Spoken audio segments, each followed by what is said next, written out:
తూముకు బొంగ leakage అయింది. చెరువులోకి నీళ్ళని వెళ్ళిపోతున్నాయి. 2 రోజులు నీళ్ళని బయటకు వెళ్ళిపోతున్నాయి. చెరువులో నీళ్ళు తక్కువ అయిపోతున్నాయి.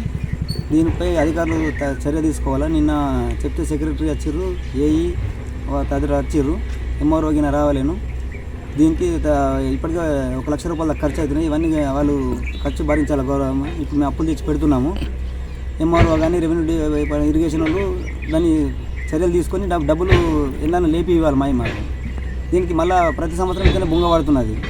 దీనికి ఏదన్నా కానీ శాశ్వత పరిష్కారం కనుగొనాలని మేము ఇరిగేషన్ వాళ్ళని కానీ రెవెన్యూ వాళ్ళని కోరుతున్నాం అధికారులని. చెరువులో నీళ్ళు వెళ్ళిపోతే మాకు ఆధారం అంతా దాని మీదనే ఉన్నది. లేకపోతే రైతులకు కానీ పాడి వీళ్ళకు అన్నిటికీ ఇబ్బంది అవుతుంది. తక్షణం చర్యలు తీసుకొని వాళ్ళు కూడా పట్టించుకోవాలని మేము కోరుతున్నాం. భూములు ఉన్నాయి మధ్యలో ఒక మా పత్తేపూరు ఊరు చెరువుకు గడ్డి పడ్డది. దీనిపై అధికారులు చర్య తీసుకోవాలని మేము 2 రోజుల సంది దీన్ని పని చేపట్టడం జరిగింది. దీనికి దాదాపు 1 లక్ష రూపాయల వరకు ఖర్చు అయినది. జేసీబీలు మరి ట్రాక్టర్లు అందరి పనిచేస్తున్నారు. దీనిపై అధికారులు కూడా వాటర్ ఇరిగేషన్ వచ్చిర్రు. మా పత్తేపూర్ సెక్రటరీ కూడా రావడం జరిగింది. ఈ చెరువు వల్ల చాలామందికి లాభాలు ఉన్నాయి. ఈ గ్రౌండ్ వాటర్ ఎత్తిపోతాయి, చెరువుల నీళ్ళన్నీ వెళ్ళిపోతున్నాయి. కాబట్టి వెంటనే చర్య తీసుకోవాలని కోరుతున్నాం. నమస్కారం, మాది పత్తేపూర్ గ్రామం. మేము గంగపుత్రులం అండి. మా చెరువుకు తూమ్ దగ్గర లీకేజ్ అయింది. అది ఎట్లా అంటే ప్రతిసారి పోయిన సంవత్సరం సుఖ ఇదే విధంగా అయింది. అయినా కానీ ప్రభుత్వం పట్టించుకొని చర్యలు తీసుకోవాలా, లేకపోతే ఈ ఉన్న నీళ్ళని వాటర్ అన్ని పిప్రి చెరువు కాల కిందికించి అక్కడి నుంచి బయటకు వెళ్ళిపోతున్నాయి.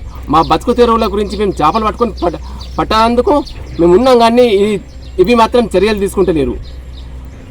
వెంటనే ఉపాధి కోల్పోతాం మేము.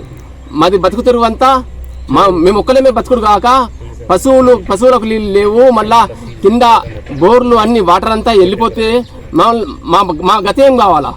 కాబట్టి ప్రభుత్వము వెంటనే చర్యలు తీసుకోవాలా. ఎంఆర్ఓ కానీ మరి అది సెక్రటరీ గారు వచ్చేసినా కానీ మరి ఇప్పుడు ఈ ఖర్చులు అయినాయి వెంటనే మాకు స్పందించి మా గ్రామానికి చేయాలని కోరుతున్నాం.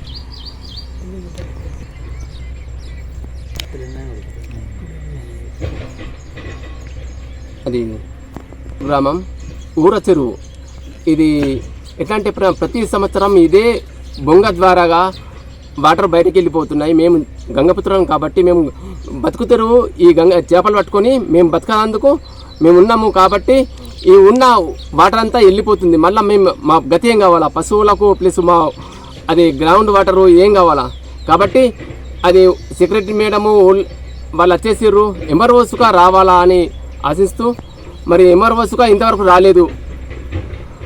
Thanks for watching. Like, share and subscribe.